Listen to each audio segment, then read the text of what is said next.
Ipinahahayag ko na sa linggong ito ay aangat ka sa mas mataas na antas sa pangalan ni Jesus. Makikita mo ang pagbubukas ng mga bagong pintuan. Makikita mo ang pagdami ng biyaya sa iyong buhay. Naway magkaroon ng gantimpala ang iyong paghahasik, ang iyong handog na binhi. Ipinahahayag ko na ang mga pintuang ito ay mabubuksan at ang mga binhi ay darating sa iyo para sa bawat pangangailangan na meron ka. Magkakaroon ka ng higit pa sa sapat sa linggong ito. Makakakita ka ng mga bagong antas ng kasaganaan sa iyong buhay sa linggong ito sa pangalan ni Jesus. Makakakita ka ng mas mataas na antas ng tagumpay sa iyong buhay. Ipinahahayag ko ngayon na ang mga nasa ng iyong puso ay matutupad sa linggong ito.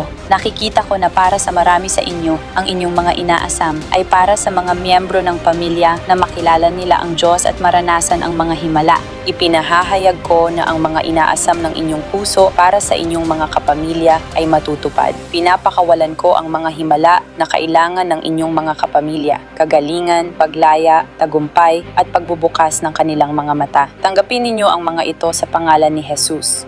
Naway mapuno kayong lahat ng kapangyarihan ng Diyos at naway gamitin kayo ng Diyos ng makapangyarihan sa linggong ito. Naway mabuksan ang mga pintuan para sa inyo upang maibahagi ang mabuting balita ng Ebanghelyo, ang mabuting balita ng revival.